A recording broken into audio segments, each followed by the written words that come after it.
objective numbers to a subjective assessment, and that's going to be difficult to do. It's not going to work well. Okay, so keep in mind that neuroassessment is subjective. You may find something or call it something different than I call it. That's okay. Let's just make sure we're communicating.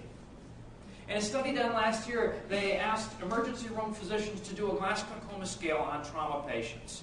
Do you know that these emergency room physicians who worked in the level 1 trauma center could only agree on a Glasgow-Coma scale 30% of the time? These are people who ought to be good at it. They do it all the time. And yet they can only agree 30% of the time. Okay, so what are the chances that we're going to be agreeing on this all the time? Probably not very good. So let's have good communication about what's happening with the patient. Now, one of the assessments that we like to do is pupil checks, because it's objective. When you shine a light in the patient's eyes and those pupils go down, it's 3 millimeters, right? You got the little circles on the side of your pen light so you can tell. It's objective. The problem with pupil checks is it's very stimulating. Okay, so to the patient it feels like this.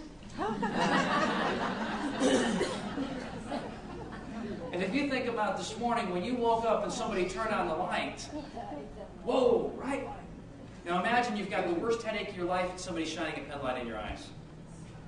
That's going to be very stimulating. So what we want to try to do is to find a way to assess our neuro patient that's not going to stimulate them a whole lot, but tells us if there's a change in the patient's condition. What I like to use is this 5-point neuro check. The 5-point neuro check looks at these 5 things. The top layer, the top level being being behavior.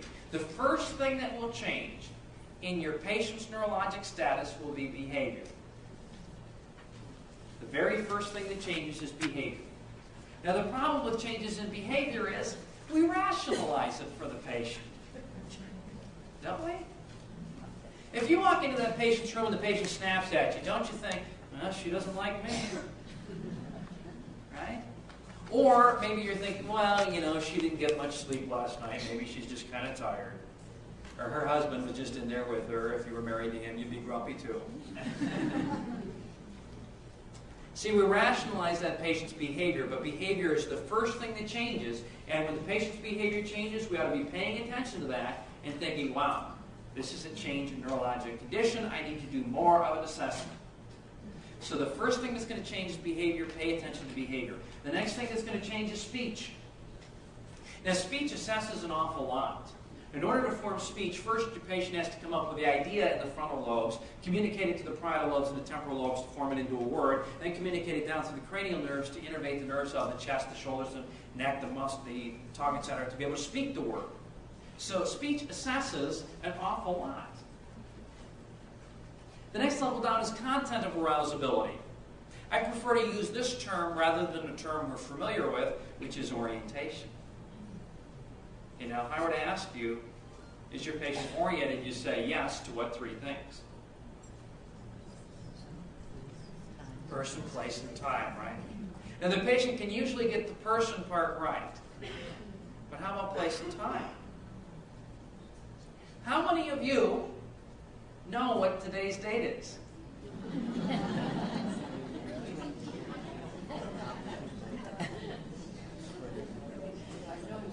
It's not that you're disoriented, it's that you don't care. You're not at work today, why do you care what the date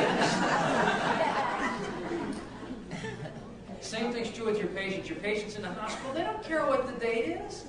You come into the patient's room and you say, what is today's date? And they say, it's October something. And you're like, it's October 29th. You're going to reorient them.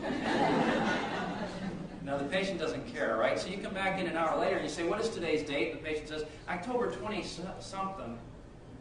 Because they weren't listening when you told them before. They don't care. And you come back in and ask them again, and they're like, why is she obsessed with the date?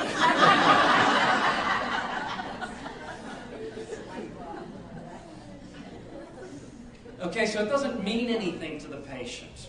Here's one that I used to think was a good question. Who's the president? I thought that was a good question. Everybody knows that. Until until I watched Jay Leno. And he went out on the street. And he asked people out on the street out there. He asked them, who's the president? You know, only 50% of them knew. Isn't that pretty sad? But here's a question we always thought was a good question. Who's the president? And hardly anybody knew. So watch the stuff you're asking the patient. Give them something meaningful to remember. You know, your patient who's 80 years old probably doesn't care who the president is anymore. All right, so it doesn't have any meaning to the patient. So pick something that's meaningful to the patient and ask them about that. Now, the other thing we do is we ask them about place. Can you give us some ideas of what to ask? Like, what do you ask? What I'll do is at the beginning of my shift is I will tell the patient, my name is Dave, and I'm going to be taking care of you today. My favorite color is blue. Now, most of your patients want to know your name. Okay, they want to know your name because they want to be able to relate to you. Because they want to know your name, so at the beginning of your shift, introduce yourself to the patient. They'll want to try and remember your name. Now, they've got a visual cue. When I walk in, they look at me and they say, and they got a visual cue as to what my name is. So there's a visual cue there. They want to know your name, so it's meaningful to them. And then I give them something else about me that they can remember, so short-term memory. When you ask somebody what the date is, that's short-term memory. Okay, so let's test short-term memory in another way. Tell them what your favorite color is. Okay, so at the beginning of my shift, I'll tell them that. Every time I walk into the patient's room, I'll ask them, what is my name and my favorite color? You know, after you do this 5 or 6 times, you just walk into the patient's room and they say, hi, Blue Dave. Okay, see how that works? So it's something easy to remember that the patient's going to be able to access very quickly. The other part of that we miss too is where are you? Okay, have you ever gone on vacation and you wake up in the middle of the night and you're kind of looking around trying to figure out where you're at? Because you're in a strange place and you don't know where you're at? Now just imagine that somebody wakes you up at 4 o'clock in the morning and says, where are you? Okay, we're going to have trouble with it. And then the patient says, I'm in my living room. What are you doing here? Okay, so watch the questions we're asking. Make them meaningful to the patient. Understand your patient's going to be disoriented because they're in the hospital. Even if they normally don't have disorientation, and the patient's perfectly normally oriented, alert, and everything else, when they're in the hospital, they may be disoriented. We're waking them up at all hours of the day and night, poking and prodding and everything else. They don't know what day it is. They just doze off. They woke up again. They've got no idea. For those of you who work night shift, how easy is it to lose track of what day it is? You know, I've got no clue what day it is when I'm working night shift. Okay? And that's kind of how it could be for your patient. With this disruption in the sleep-wake cycle, they don't have any idea anymore what day it is. And there's nothing wrong with the orientation or short-term memory. It's all a matter of this process, these things that are happening in the hospital. Okay, so content of arousability. Underneath that is arousability itself. You walk into the patient's room, they spontaneously see you and wave to you and say, hi, Blue Dave. That patient is spontaneous. Next level down is then verbal. You have to say something to get their attention. Tactile, painful, nothing. Okay, consider this situation. You have a patient who is hard of hearing, and she's tired of watching everybody walk past her room, so she's just laying back in bed with her eyes closed. Now you actually have to walk over to her bedside and touch her on the arm before she responds. Is that tactile or is that spontaneous? Can you see how people are going to have different interpretations? So it's most important that we write what we see. Don't worry so much about classifying your patient into one category or another. Worry more about writing what you see in that patient. Make sure that's what we're communicating to the next caregiver so that there's no miscommunication. Lastly, your patient is totally unresponsive, nothing going on. Assess the systolic blood pressure. As intracranial pressure goes up, systolic pressure has to go up if we're going to still perfuse the brain. So as intracranial pressure goes up, systolic blood pressure has to go up in order to perfuse the brain.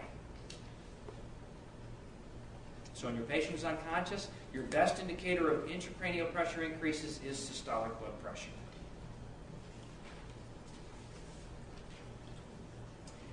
Okay, also we've got some information